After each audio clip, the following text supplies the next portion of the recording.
Morning guys, may check tayo ngayon ng alternator. Ang issue nito, hindi ayaw kumakarga.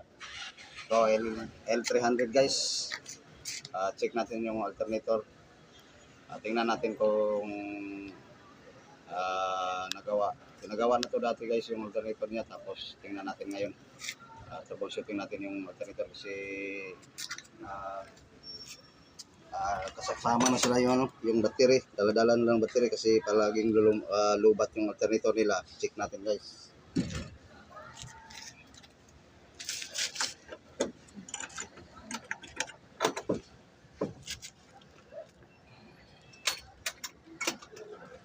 Saan muna natin yan, what?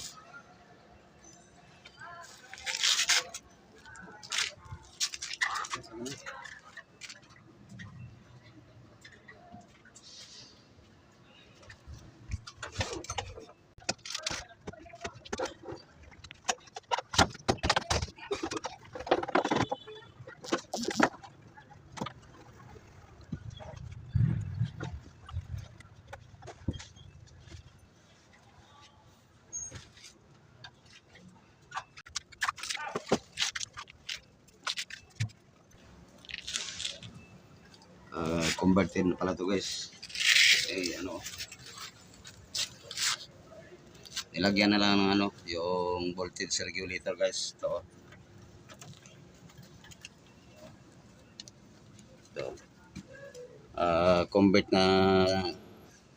Kinonvert na nila yung alternator guys.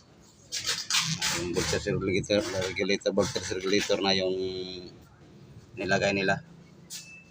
Tingnan natin kung anong problema sa alternator.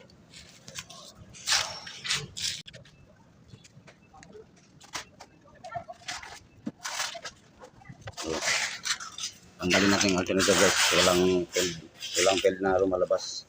Tanggalin natin kung anong problema doon sa loob.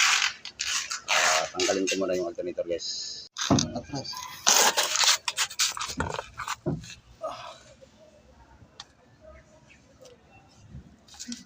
Pero guys, nahuli ko na yung yung isda. Ang itim ng isda guys. Huli ko na. Grabe itong alternator guys.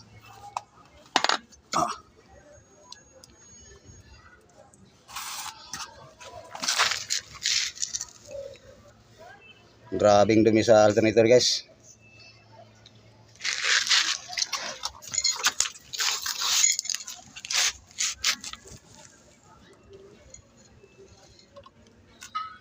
Sobrang dumi guys, walang linis-linis yung alternator nila guys. Ito na ang sitwasyon ng alternator nila. Oh. Ito na. Buksan natin guys kung anong problema ng sira. Tapos linisan natin.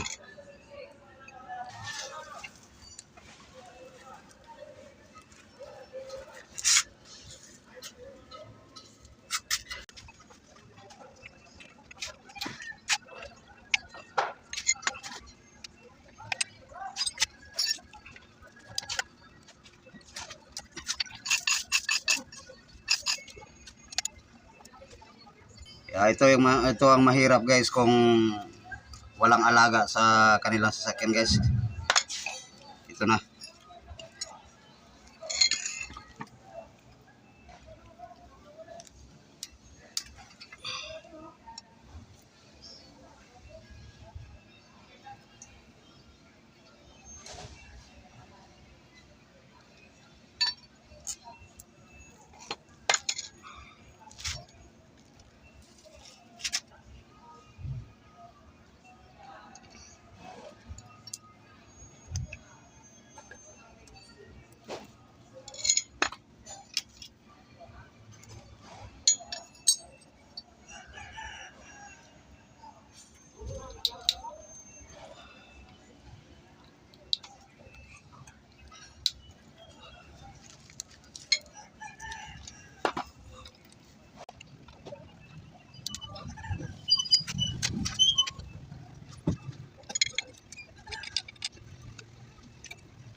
Ito ang totoong grasa. Totoong grasa to guys.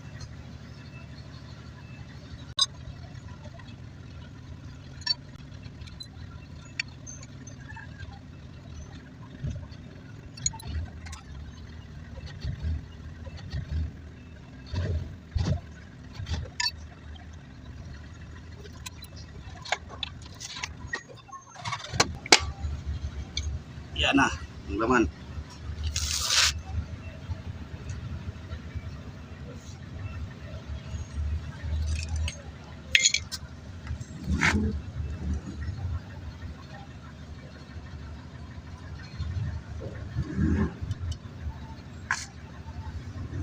Wala na lahat, tsaka carbon guys.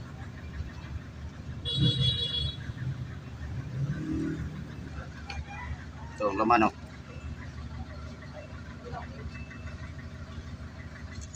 Ito.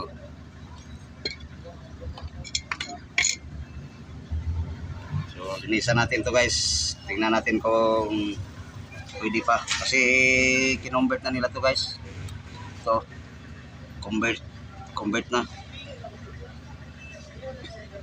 Voltage na ang ginagamit nila. Kung pwede balik natin sa IC guys. Tingnan natin mamaya guys.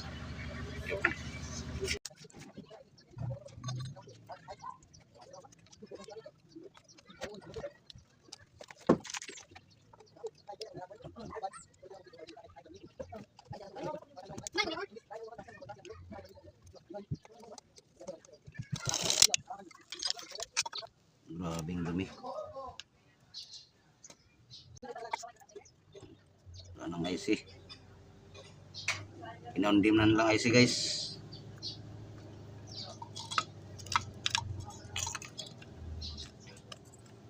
Ito yung diodes guys. Kailangan linisan itong diodes guys kasi ano, grabing dumi. Linisan muna natin guys. Yung dumi, hindi basta-basta ang dumi sa ano, sa alternator kasi pinabayaan yung alternator nila. Ayun, ito ang nangyari sa alternator nila. Linis muna tayo.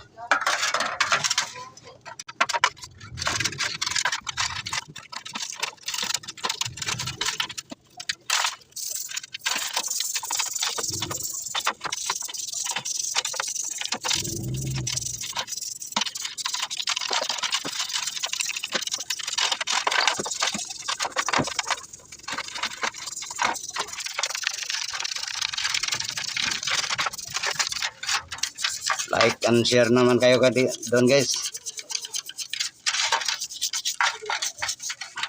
Konting tulong sa akin guys. Follow niyo yung ano ko, yung ginagawa ko. Saka comment kung may comment kayo dito.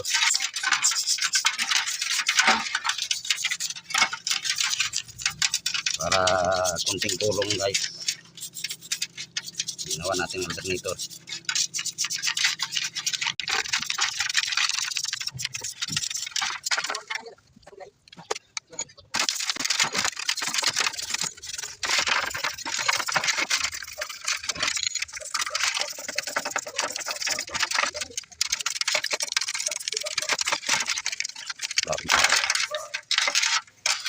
Sobra dumi.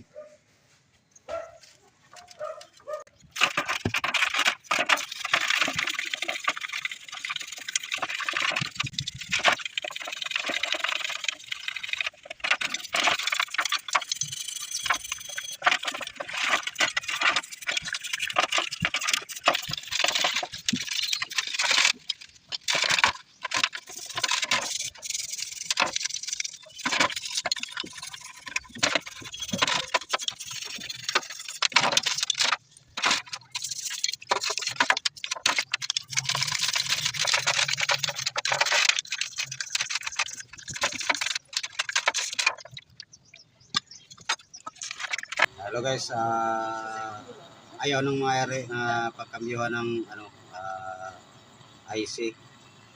Ito lang daw ang ano, yung carbon brush lang palitan natin guys kasi maiksi na yung carbon brush niya.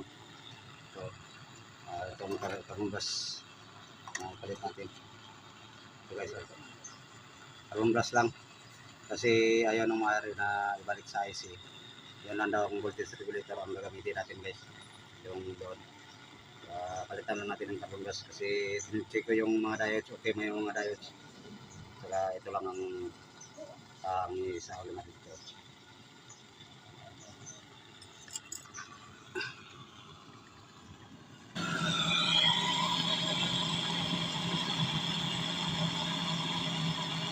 Tingnan natin guys yung carbon brush.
Okay na guys. Bago na to kung carbon blast guys. So, assemble natin to guys. Assemble natin tong ano, yung pinalit natin carbon blast. Nalinisan ko na to guys. So, linis lang. Hindi katulad kanina, grabing dumi. Tapos ito. Ito yung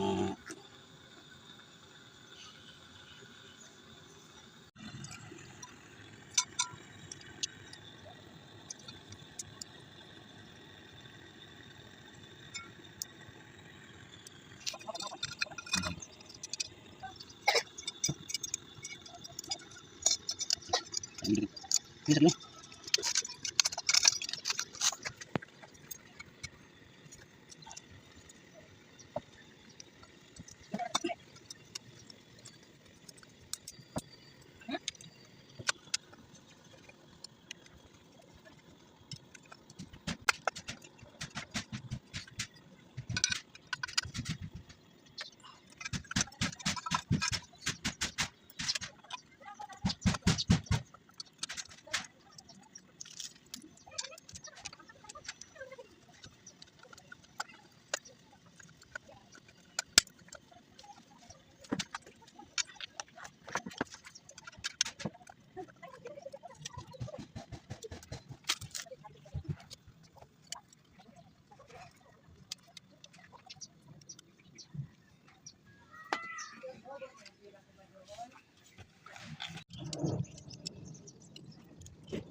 So, tapos na guys yung ginawa natin na alternator. Pwede na natin itong ikabit. Tapos ito, pwede natin itong ikabit doon sa... So, na-assemble natin yung ginawa natin na alternator guys. Pwede natin ikabit doon sa unit para masubukan natin kung magkano yung karga niya. Bali, voltage regulator ito guys ang ginagamit, hindi na IC. Subukan natin guys. Hello guys, kabit natin yung yung ginagawa na alternator ko. Pagkatapos to kabit, subukan natin kung okay na ba yung ginawa ko. Guys, suhot mo na sa baba. Sisid mo na tayo sa baba guys.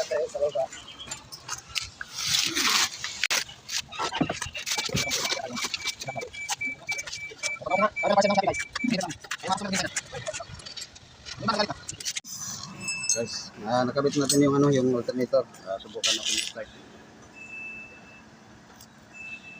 Subukan natin i-start guys.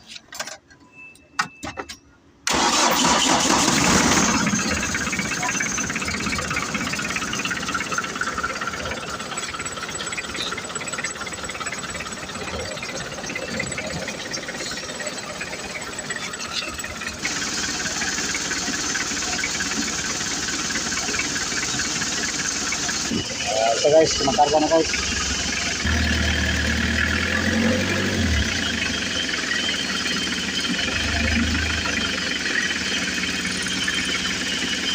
So okay na yung ginawa natin guys na alternator, kumakarga na siya. Wala nang problema. Kaya nang nangyari dito guys. Wala na pang problema. So yung alternator natin ginawa, okay na guys. Maraming pong salamat sa nanonood sa akin. Huwag niyo kalimutan sa subscribe, follow, comment, and may comment kayo. Maraming pong salamat.